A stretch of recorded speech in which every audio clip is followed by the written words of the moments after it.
Good morning, good afternoon, and good evening, everyone, depending on where you are. I'm saying good evening, I guess, mainly for Professor Daly.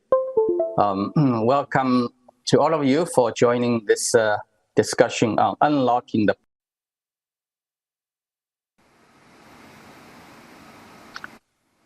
Good morning, good afternoon, and good evening, everyone, depending on where you are. I'm saying good evening, I guess, mainly for Professor Daly. Welcome to all of you for joining this discussion on unlocking the power of nature financing, which is hosted by the World Economic Forum. My name is Ma Jun. I chair the Green Finance Committee of China Society for Finance and Banking, and I'm deeply involved in a number of international green finance initiatives, including co-chairing the G20 Sustainable Finance Working Group and co-chairing the Joint Study Group on Biodiversity launched by NGFS, namely the Central Banks and Supervisor Network for Greening the Financial System, in collaboration with a research network called INSPIRE. It's my great honor and pleasure to moderate this session today. Based on some of the biodiversity-related studies by the NGFS, we have come to the following conclusions. Number one, human activities have led to a rapid decline in biodiversity and the functioning of the ecosystem in general. Number two, biodiversity loss could result in serious negative impacts on economy and financial stability, as so much economic activities are dependent on nature and biodiversity. And number three, central banks, financial regulators, and financial services in general need to take actions to address nature-related risks, including by mobilizing more private capital to participate in nature-positive investments and to prevent investments from harming nature and biodiversity while introducing proper risk management practices. Many countries have begun to take actions. For example, in China, the most recent 5-year plan allocates 880 billion RMB to fund the ecological protection and restoration, while also encouraging diversified investment mechanisms from the private sector and civil society to enhance these efforts. Our discussion today is going to focus on the topic of how to mobilize more financing to invest in nature. So I'm very glad that we have 4 distinguished panelists today for this discussion. They are Madam Inger Anderson, Executive Director from United Nations Environmental Program. And we have Professor Ouyang Zhiyun, who is the Director General of Research Center for Eco-Environmental Science under Chinese Academy of Science. And we have Mr. Frederick To, who is Chief Executive Officer from Gen Zero, Singapore. I was just told that Frederick moved from Temasek to this new company. And we also have Professor Gretchen Daly, being Professor in Environmental Science from Stanford University. And it's her 11 p.m. now. And we also have Ging Hui, who is the Managing Director from the World Economic Forum, and she will be giving us some closing remarks when we finish our conversation in the next 40 minutes or so. So without further ado, now let me kick off the first round of discussion by asking each panelist one question. I hope you can answer the first set of questions in 3 or 4 minutes time. Then we can go to the second round, depending on availability of time. So my first question goes to Madam Anderson. What is the global momentum of investing in nature to prevent biodiversity loss and combat climate crisis, and what role financing can play? Madam Anderson, please. Thank you, and greetings to everyone from Nairobi. And let me just greet you, Mr. Ma Jun, because you've really been a mover and a shaker in this space. And we at UNEP are very grateful and very impressed with that leadership, as indeed all the distinguished panelists have been present and vocal in this space. Look, we know that global financing for biodiversity is estimated right now around 80 to 90 billion annually. And we also know that's far below where the hundreds of billions of dollars where we need to be.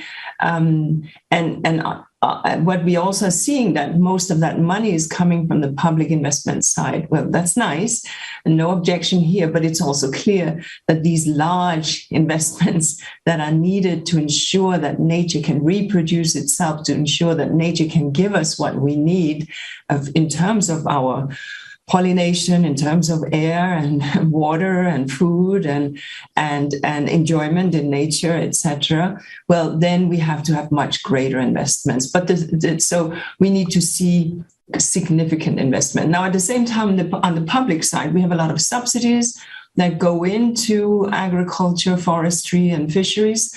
We saw the recent WTO agreement, which was very good, although it has a lot of loopholes still, but nevertheless, dealing with some fishery subsidies. But nevertheless, we need to find ways of ensuring that we have much smarter business investments. And so what does that look like? Because whereas, and what we saw in the opening video, it was all hardware, right? It was all infrastructure investment, smart and great and green. But that's not what it will take to invest in nature, because each of these infrastructure investments, smart and great and green, can have an ecological footprint. And so the thing is, how is it that we are going to feed the world equitably, and that we are going to ensure, nevertheless, that we leave aside in nature a sufficient amount of intact ecosystem, biodiversity, and genetic diversity, that actually nature can continue to replicate itself and to give back to us? So in a sense, when we look at the G20 investments in what we are calling nature-based solutions, well, that needs to reach around 285 billion per year by 2050. And we are so very, very far from that. At this time, but when we think, of course, and we all know these numbers, right? We spent 14 trillion just in a couple of years on COVID. We found that money. And I often say that, well, if trees would give us cell phone signals, we will all plant trees. Too bad that they only give us the air we breathe, right? But there isn't that understanding. So we also need to really be clear in terms of how we regulate around this. This cannot be driven alone by the private sector. So I really look forward to hearing the comments from the other panelists to see how some of the private sector engagements, with which you also engage, can truly step up. So let me draw it to a close here. Mr. Majun, over to you. Thank you very much, Mrs. Anderson. I think the number just tells how daunting the task is. Currently, as you said, it's 80 or 90 billion US dollar being put into nature and biodiversity, but we need probably 10 times of that amount. And really public sector, private sector partnership, I think, will be the key in utilizing some of the fiscal and other regulatory resource to mobilize and catalyze private sector participation. So let's move on to China. My question goes to Professor Ouyang Zhiyun. I've been working with Professor Ouyang on a number of projects in Inner Mongolia on planting trees in desert recently. Learned a lot from him. But my question for Professor Ouyang is, how is China fighting this nature and climate battle, and especially how China's policy making encourage private sector participation in protecting nature and financing nature positive projects? Oh, I will speak Chinese, okay? Yes, please. We have translation, so no worry. Oh, that's great. Okay. 非常高兴，非常荣幸来参加这个会议，也非常感谢主持人马军教授。其实我从3个方面吧谈谈对中国的这方面的一些考虑。首先对国家宏观层面来讲，中国政府一定要生态系统服务和生物多样性作为国家发展战略的中国重大政策制定一个重要的依据。像对国家区域发展战略的层面，中国把国土分为三大类区域吧。一类是城市化区域，叫做支撑工业化城市建设，叫做城市化区，我们叫优化开发区和重点开发区。第二类的方面呢，就是农产品主产区，就是耕地分布区，保证粮食安全。第三类重点生态空间区，就是保障生态系统产品和生态服务的供给，就是基于水涵养、土壤保持、伐木枯杀、生态保护的要求而建设的。这是第二个层面的土地管理层面中国划定了生态保护红线，占国土面积30%以下，主要是要保障优质生态产品、生态服务的供给。在山端性和自然遗产保护方面，中国已经启动了重构中国自然保护的体系，包括国家公园、自然保护区、自然公园、种子自然保护区等等，还建立新的国家公园。中国政府和中国的习近平主席宣布，中国要建立全球最大规模的国家公园体系。所以这些的国家宏观层面的一些政策，为经济为企业或者是国家的对生态保护方面投入奠定了一个政策的基础。第二个方面呢，中国为了保护或促进生态保护修复这方面，启动了一系列的生态保护修复工程，就是基于大量的投入，像咱们说的天然保护工程、特别环境环保工程、区域生态保护修复工程，像山间园的保护、经济风采园的保护、摆放生态安全品质保护等等。去年中国也宣布了建立重要生态系统保护修复重大工程规划，以及到2021年到2035年，对中国分离7个区域，包括黄河流域、长江流域、海洋带的保护建设，这都是以基于自然解决方案，对防护灾害、增加固碳、提供生态系统服务方面做出的规律布局。为了保障这些政策落实，中国第三个方面就是经济政策方面也做了非常大的投入和努力。像咱们知道的生态转移支付，到2020年，国家就投资800多亿，就用于支持重点生态区的县的生态保护修复，为公共产品、社会公共产品的提供，这方面，同时还有生态供应链补偿、湿地补偿、保护地补偿等等，这是国家政府的投入来进行的。当然还有横向补偿，像北京和河北等等，还有广东和新郑等广东和香港方面，对一些地区之间通过生态产品和服务的交流和消费和使用给予补偿，这也是这方面在用于政府的一些方面的努力。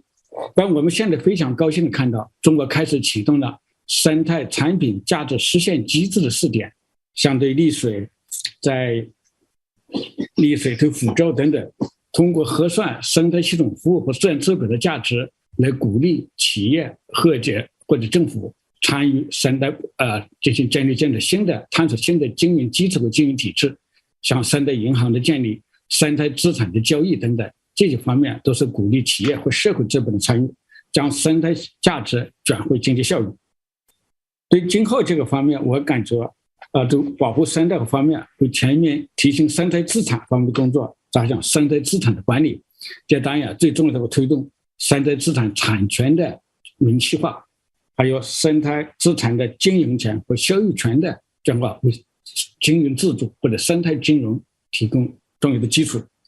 第二个呢，还会全面推进生态产品价值的试点，这个就是通过新的经济政策、新的经营机制来鼓励生态产品转化经济效益，这是我的一些了解和理解。谢谢。当然，我们这方面，特别是经营机制对环境保护领域的作用，我们马庆先生是这方面的最大的专家了，他会做细致介绍。我就讲的生态方面一些工作，向大家做个简单的汇报。谢谢。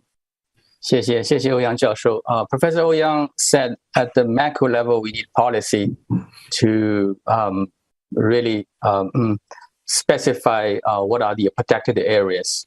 For example, we're aiming to protect 30% of the area, including using national park and so on. That's key. And also the fiscal transfer mechanism to areas where they need the money is important. Plus what they call horizontal transfer. Some of the cities which actually consume the ecosystem value needs to pay for those areas that are producing the eco-valuation. And the GEP is now being applied to quite a few places, try to build a basis for some asset transfer or asset trading for the purpose of protecting nature and biodiversity. Now, let me move on to Professor Daly, in the global landscape, what are the best practices of public-private sector collaboration and mechanism for encouraging private sector investment in nature and getting benefit from it? Thank you so much for leading this. And I want to acknowledge, first off, how well put Dr. Inger Anderson's alarm with respect to the financing gap is, and what how severe the consequences will, how severely they will build of failing to fill that gap. And then turning to Professor Ouyang, the ambition and the innovation and successes that are being driven through China are really an inspiration for the whole world. And it's very heartening to have your presentation here. And I'll, from my perspective, having worked many years in China and also in many other regions of the world, say that looking globally, what's being advanced is an approach that's systematic and that can be applied globally with local tailoring to the most urgent needs, the social, political, economic context. And these investments that are needed, strategic investments, would aim to achieve highest returns for obviously climate security and nature positive, nature regenerative growth. And we see these really being led in a very inspiring way by the multilateral development banks now. The Inter-American Development Bank stands out with support from President Macron in launching several years ago a natural capital lab that's meant to integrate throughout all bank operations the kinds of approaches that Professor Ouyang was just detailing to, first of all, define where and how much to protect, how to secure, second, nature, climate, and livelihoods, and third, how to track progress. And this is being done across Latin America, and most recently, the Asian Development Bank also launched a natural capital lab, stepping up as well to mainstream these systematic approaches for integrating nature into achieving climate security, water security, coastal resilience, livable, sustainable cities, securing food, water, energy, health, and tracking progress in doing so. And we're seeing now this vision expanding well beyond even these regions of Latin America and Asia, with countries worldwide reaching for development plans that use science and technology to help define where the highest payoff would be in making these investments. But then getting back to what we need, there's an enormous gap still in capacity to deploy these kinds of approaches that Ouyang mentioned and that are being really pioneered in many other regions by many other countries. There's still an enormous gap. The Global Environment Facility is mobilizing to help close that gap when it comes to capacity in just the knowledge to implement these approaches, whether it's the science, the tools, the policy and finance mechanisms that Mr. Ma Jr. alluding to and Ouyang as well, and also helping to really activate investment on the part of other public sector actors, but then most vitally, private sector partners. And this, I'll close in just saying, really lags behind. There are a number of opportunities now where the multilateral development banks and other public sector entities have, beautiful projects that are government developed and approved and ready to go. that meet all of the criteria for high return on investment, but they need much more private sector financing to deliver on their promise. And I thank you for this conversation to help activate investment along those lines. And back to you, Mr. Majun. Thank you very much, Professor Daly.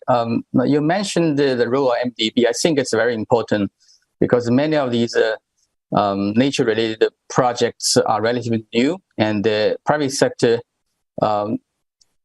typically are fairly worried about all the risks that's associated with these new type of projects, and whether they're policy risk or business risk or currency risk or whatever.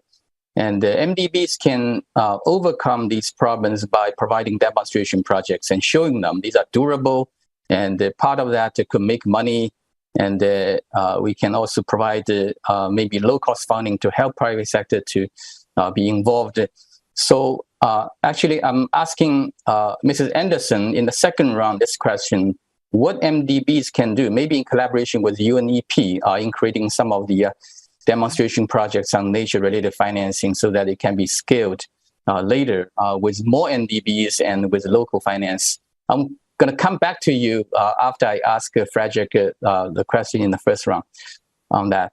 So Frederick, in the coming years, what are the new business models and opportunities for financing nature and biodiversity, given that you have been with financial institutions and now with company? So I guess your perspective will be very interesting. Thanks a lot, Dr. Ma. And thanks again to our colleagues at the forum for the kind invitation to speak with you and to join such a distinguished panel. I think it's a very interesting question around the financing and investment opportunities within nature.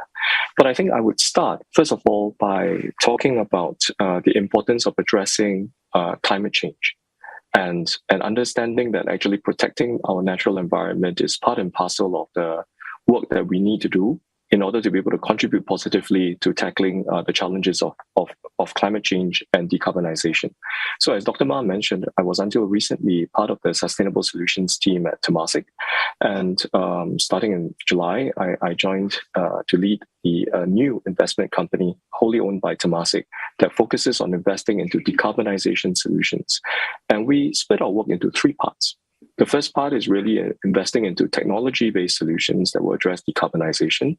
The second part into nature-based solutions, and the third part into what we call carbon ecosystem enablers. Now, I think the one point to make when we think about investing into nature is to understand that investments and opportunities into nature really is part and parcel of a broader suite of solutions that we need in order to be able to protect the planet. So we shouldn't see nature as something that is discrete from, say, technology solutions. They're all part and parcel of the same thing.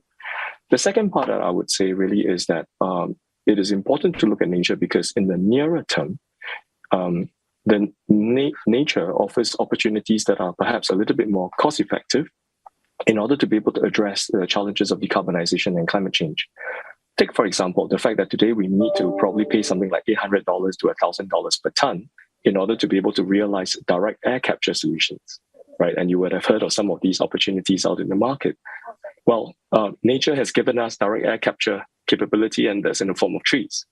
So, and they can achieve it at a much lower price point today. Now, of course, there are challenges: measurability, permanence, additionality. These are many of the criteria set that we will need to consider, but I think equally important to feature them.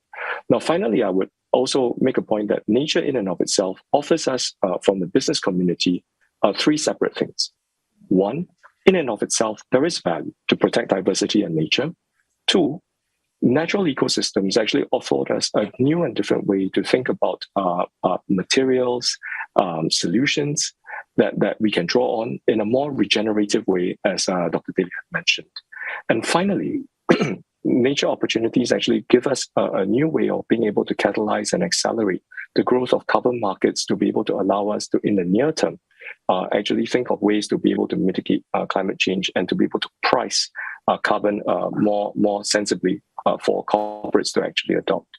So in this way, I think the opportunities within nature is strong. And I will probably end off by saying that in a recent report that we did together with the forum, they have actually identified up to about over $4 trillion worth of economic opportunities from investing into nature and biodiversity. Now, even if you were to take a little bit of a haircut around that number, there are many, many zeros behind this. And the size of the opportunity is tremendous, and it could also lead to many other new jobs. So I think in the coming round, Dr. Ma, maybe we can expand on some of these things as to what it would take for us to be able to fully take advantage of many of the opportunities that exist within nature. But suffice to say, it is an important part of climate change action. It is not really either or when it comes to nature versus technology. We need to think about a whole suite of portfolio solutions. It is cost-effective, near-term ready today, and that finally the size of the opportunity is tremendous. Thank you. Thank you very much, Frederick. Now, I think from the financial sector perspective, which I worked for 20 plus years, the typical complaint is that nature and biodiversity are great, but investing in these projects are not making me money. That's a very, very typical reaction. It's a bankability issue, and that's why I think 90% of the financing supposed to come from private sector is not yet mobilized. But there's so many different reasons why they have this perception. Maybe there's not enough incentives. For example, Frederick, you just mentioned the carbon market is not functioning so well to award those projects that are planting trees and growing grass and so on. And maybe there are too many perceived risks, which these companies don't know how to overcome and have not seen good examples. And that's where I brought in this demonstration project by MDBs as important. And maybe the funding cost is too high.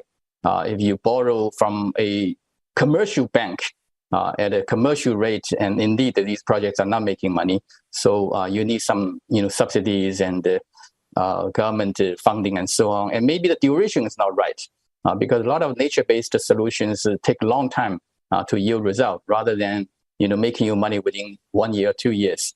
And the funding should come with longer durations than what they are right now. So these are the type of issues I think I hope to get some answer in the second round. Maybe I'll kick off with Mrs. Anderson. Hope you can have some perspective, especially from UNEP and the MDBs. Thank you, and thanks. Very interesting interventions by my fellow panelists. Thank you so much. Look, there are no simple solutions, so we can't wish this away.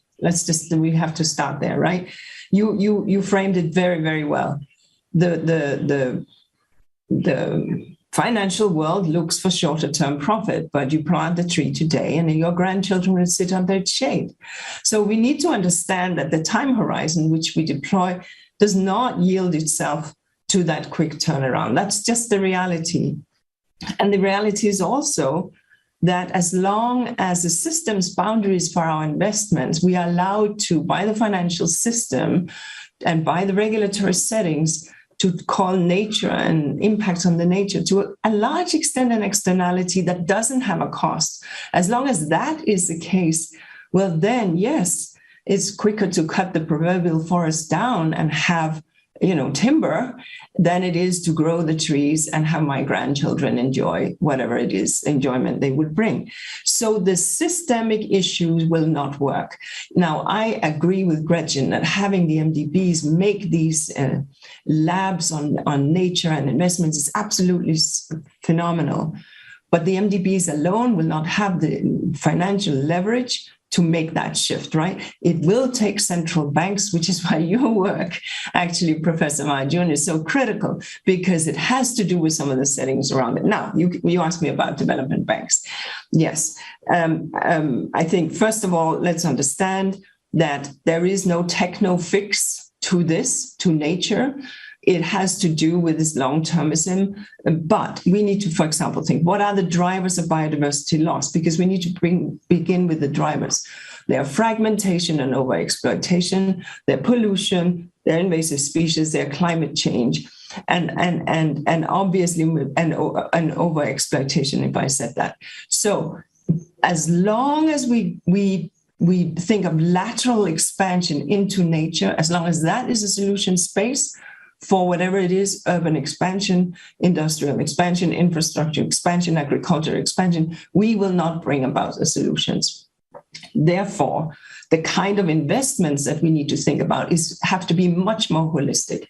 Yes, we need the highway from point A to point B, but how are we designing that highway to, one, minimize, but that's no longer enough, to maximize and to have better impact on nature?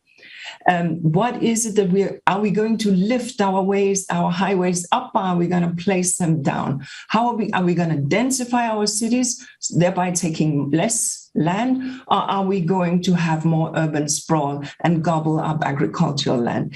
These are the kind of levers that MDBs, yes, can impact on, but regulatory settings can impact on in a greater way.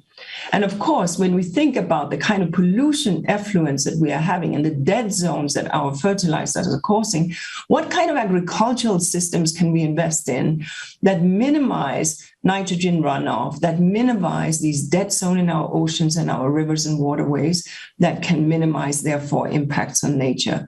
It is these kind of things that MDBs can lift and showcase. China has done brilliantly. I worked 15 years with the World Bank. They used the World Bank to test, because the World Bank was small in China compared to the Chinese Pro-Vest, but they would test something with the World Bank money because it had a lower cost, right? And then they would take it to scale.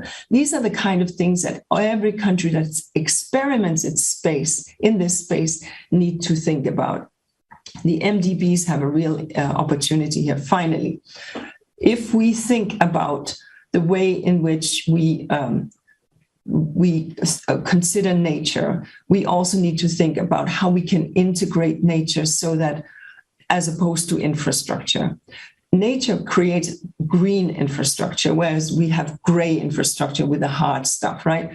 We can design into our cities nature so that it can absorb the water when we have heavy floods or heavy rains, so that we replenish our water, our aquifers, or we can have it run off. We can have permeable pavements and streets, etc. But if we fail to do that because we are heading towards, the famous 10 billion population, and we think that lateral expansion is going to be the answer, we will find ourselves in this battle with nature, and we will find ourselves a sort of nature versus humanity, which obviously is not the way.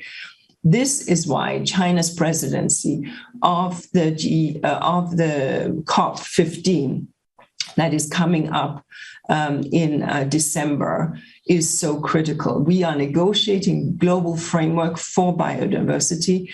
It is a framework that will have legally implications at the national levels for parties to the convention. And it is a framework that will place clear targets that nations, in a manner similar to the Paris Accord, that nations will have signed up to and therefore have to adhere to. Let me stop here and hand it back to you. Thank you, Professor. Thank you very much, Mrs. Anderson. Let me ask our other panelists, see if you have any comments on the set of issues I raised and or anything else we have been just discussing. Yes, Frederick, please. If I may just also add very quickly to what Mr. Anderson was saying, I think from the private sector and a commercial investor point of view, one of the things that would be particularly helpful would be some kind of a certainty and policy consistency over what gets recognized. Because I'll give you a practical example from my area of work right now. We are trying to invest into nature-based projects that would potentially yield carbon credits for corporates and institutions. Now, I think that in the near term, that's going to be an important part of how to stimulate the carbon markets and help people deal with some of their carbon footprint. The question for us really is that many of us may think about our net zero claims and our methodologies for claiming net zero as some uniform, homogeneous standard, that everybody has the same idea of what net zero actually means. The reality is that there are so many different market standards out there, and depending on what logo you decide to put on your wall, how you actually claim net zero could be quite different. and what kind of carbon credit mechanisms, what kind of actual solutions and mitigation steps that you have to take could be very, very different. Now, the truth of it is that if there is no certainty as to what will get to be the defined standard or acceptable way of doing this, say post 2030, when the standards are likely to become a little bit more uniform, it would be a little bit of a concern for investors who are going to be putting money into nature projects that would have a longer life beyond 2030. So one of the things that I worry about is this Pluto problem, right? Because when we are all younger, we realize that we have X number of planets in our solar system. And then just some time ago, people decided to define Pluto out of being a planet. And Pluto is still circling around the sun, but it has just been defined out of being a planet. And what we are worried about is, will some of these things that we are investing in today become defined out of relevance for a net zero claim or for what corporates actually need? So maybe that is one area which I think if there was greater standard or at least some harmonization of definitions, and for governments and regulators to come up with some kind of policy consistency around how that will be defined for the longer term, it will certainly give a lot of comfort for investors like ourselves who will need to put significant amounts of money in for a longer term. Thank you. Now, as you mentioned, standard, one thing I think is quite relevant is the standards for voluntary carbon markets. I noticed that Singapore has set up a voluntary carbon market recently, and Hong Kong is thinking about doing that. And I think many other places are about to launch their voluntary carbon markets. If each of them using different standard, it creates a lot of confusion and also maybe creating problem of greenwashing. So what's your view on that, Frederick? Sorry, right. I think that definitely, there is a legitimate role for voluntary carbon markets in the near term to be able to help well-meaning corporates and institutions take a first step. It may not be perfect in the near term. And as you say, Dr. Ma, there would be different ideas around what would constitute a high quality carbon credit, for example.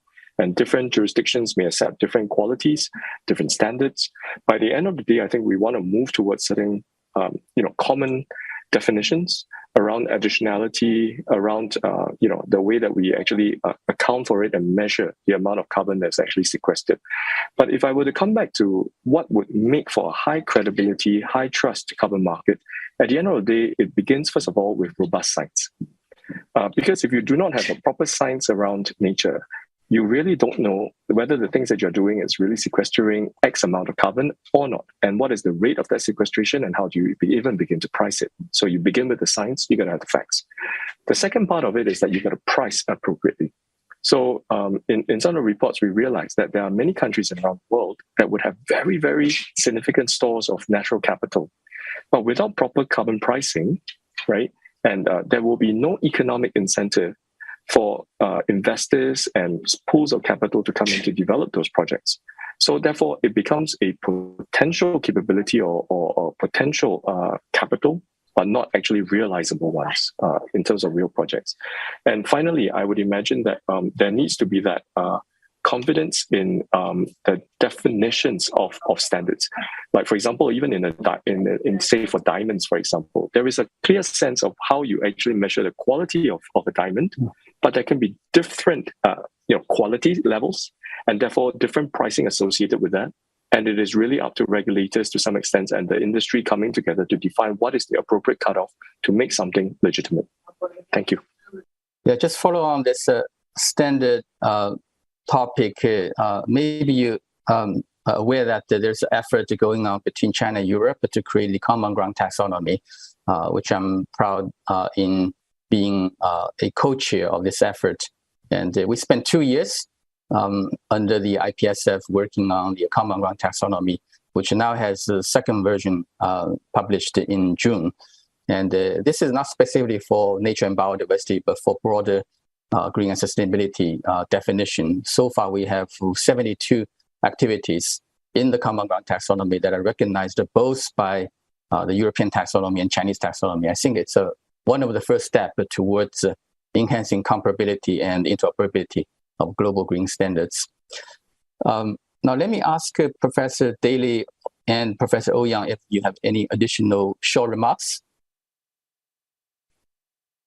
Sure, I would love to follow on some of the comments that you opened up with. Really, Professor Ma, and that Inger elaborated upon, and closing with what Mr. To just said. It's basically in many years of work, actually together with Professor Ouyang, through the Natural Capital Project, a major partnership involving the MDBs, we see, number one, just huge scope for experimentation and innovation in the arenas that are so crucial here to achieve widely held standards and policy consistency, and also to achieve basically trust and confidence in these kinds of approaches, and open up new and ever more compelling demonstrations.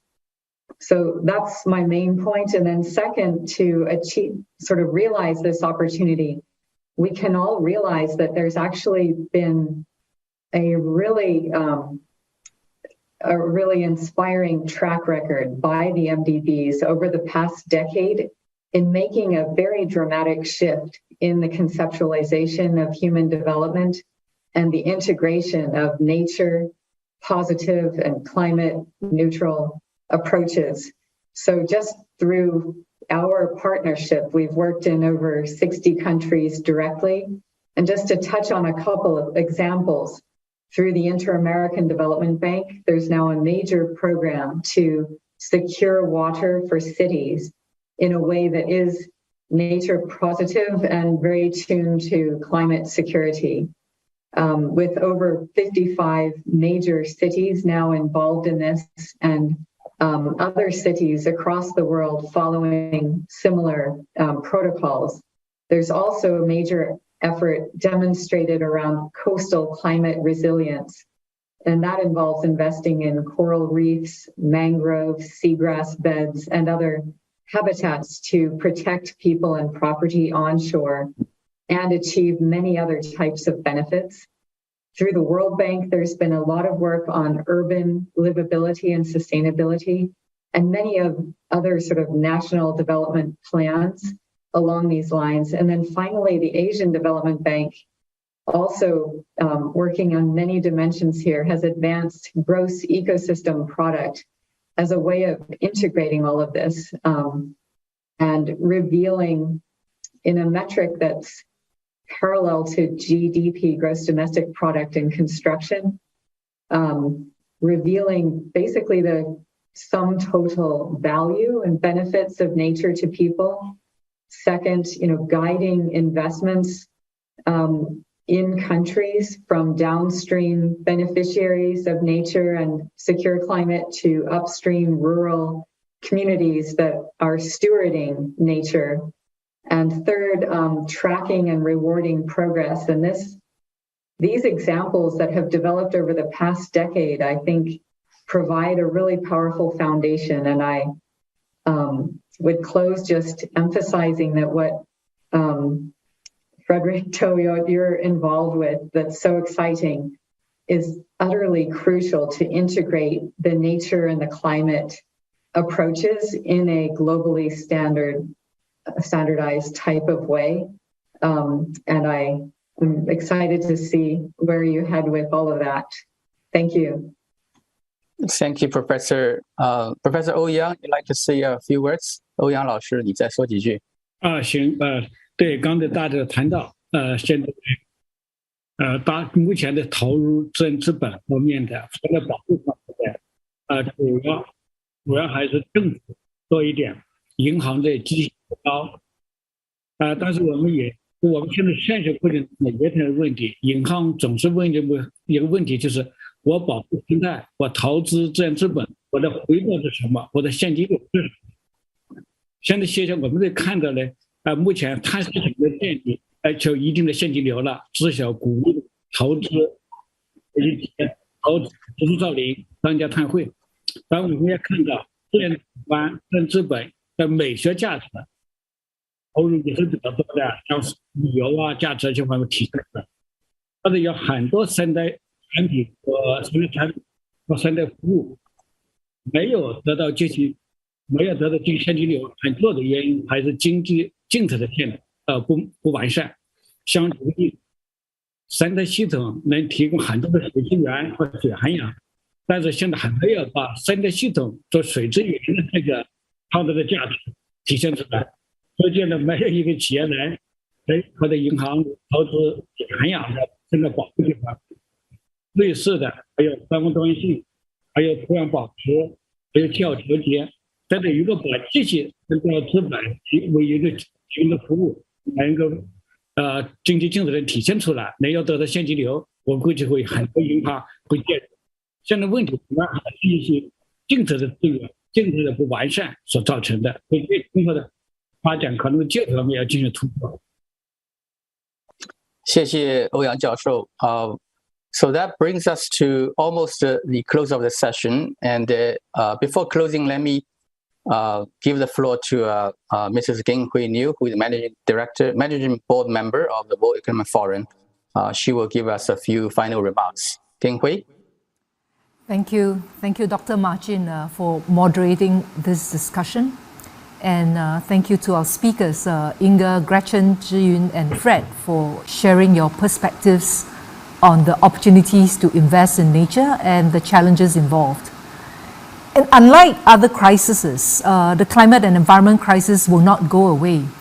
In fact, I just read an article that says that we should not call this a crisis. We have to call it a collapse. Because unlike a financial or economic crisis, the environmental crisis and the potential damage to planet Earth and to ourselves will be irreversible if we are unable to respond in good time. And we need everyone to respond to this emergency and contribute to be a part of this solution. We need ambition, leadership, and partnership across all stakeholder groups. And here I want to thank the speakers because you're all leaders in your respective fields. In particular, finance and financial players have a very critical role to play in how we think and respond to the environmental challenges. I would like to take this opportunity to highlight 3 points which have been also flagged out by the speakers. First, the issues of climate, water, energy, biodiversity, food, and community are interconnected. And to address any of these challenges, we will need to adopt a holistic and systemic approach. And we cannot solve the issue of climate and carbon emissions if we do not address the issues of biodiversity and our larger ecosystem. Similarly, we will have to look at the jobs that depend on nature and our broader social and societal well-being if we want to achieve a smooth energy and food transition and continued economic development. In other words, financial investments in nature should be considered a form of wealth generation and preservation within the economy and society. And it is also a form of wealth transfer across generations. The second point I want to make is that even if we choose to look at nature-related investments in silo, and I think Fred highlighted this, as a standalone proposition, there is a strong business case to be made. Some of you might have read the report that we published earlier in January this year called Seizing Business Opportunities in China's Transition Towards a Nature-Positive Economy.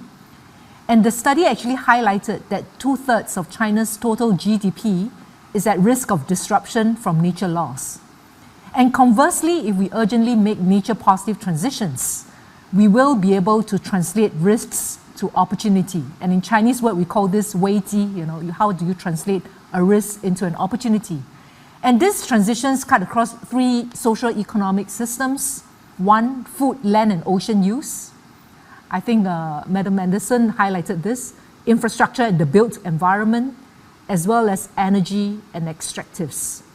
And the report talks about how 15 transition pathways across all 3 systems, such as in the areas of regenerative agriculture, forest economy, environment and infrastructure design, as well as resource circularity, could add $1.9 trillion in annual business opportunities and close to 100 million jobs over the next 10 years. And this is just within China alone. Globally, a nature-positive economy can create $10 trillion of business opportunity and create nearly 400 million jobs by 2030. The third and the final point I want to make is, despite the fact that biodiversity loss and the collapse of ecosystems have been consistently rated as the top 3 global risks by business leaders, nature remains way underfunded. I think Mr. Oh Yang as well as Gretchen highlighted this. Current levels of investments in nature-based solutions equal only 0.1% of global GDP.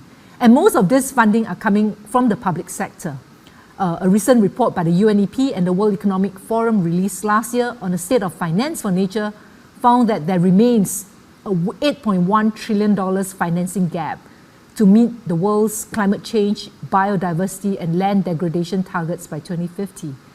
And investments in nature-based solutions need to triple in real terms. And if we want to achieve our targets, I think Dr. Ma eloquently put it to say, look, we need to talk about addressing risks. We need to think about mobilizing more private capital. And public finance alone will not fill this gap.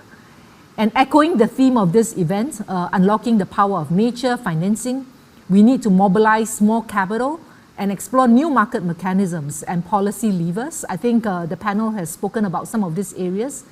And at the forum, we are working on the solution space with various stakeholders, including financial institutions and development banks, to raise ambition, unlock obstacles, and catalyze the marketplace.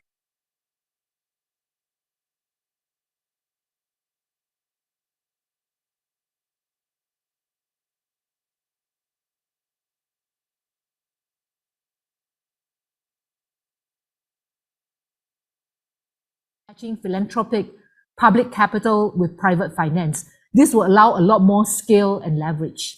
I close here. We're slightly overrun on time, and I would like to thank all of you for your participation in this session. And I hope that you will participate actively in the various programs by the forum to help us scale finance and finance capital for nature. Back to you, Martin. Thank you. Thank you. Thank you very much, Geng Hui, for the excellent summary. I won't repeat these takeaways, but just add a few words on how to mobilize private sector financing from a perspective of central banks and supervisors. Some of these views were actually covered in the NGFS Inspire report recently. I think one thing we need to do is to develop a taxonomy on nature positive activities. Some of the markets have similar taxonomy already, but most markets don't have a taxonomy. Once you have a taxonomy that includes the list of specified nature positive projects, I think then incentives can be put in to encourage private sector participation and also to prevent greenwashing in related investments. The second thing is to put in incentive. Incentive could be in the form of low-cost funding. For example, in China, the central bank has used what they call decarbonization facility to encourage low-carbon projects by providing low-cost funding. And we can think about similar approach of providing low-cost funding either through government subsidy or through central bank facility to enhance the profitability of private sector investment in these projects. And thirdly, it's a disclosure. That's a work done by TNFD, which is very important. I think going forward, many of these recommendations should go into government and regulatory requirements, asking financial institutions, including banks, to evaluate the impact of the investment activities on biodiversity and nature and disclose such implications so that through the public scrutiny, they could be encouraged to take on more positive, nature positive projects rather than nature negative projects. And the final point is really innovation on products. We need many, many different products, whether they are loans or bonds or equity investment instruments, so that we can meet the very diverse demands from the nature-related space. And some of the products should have long enough duration to be consistent with the project duration going forward. So in the interest of time, I think we need to really close this session. And let me once again thank all the panelists for the great contribution and insights, and thank audience on watching live stream. And of course, big thanks to World Economic Forum for hosting this very important discussion. Thank you. Thank you very much again. Have a good day. Bye. Thank you. Bye-bye. Bye.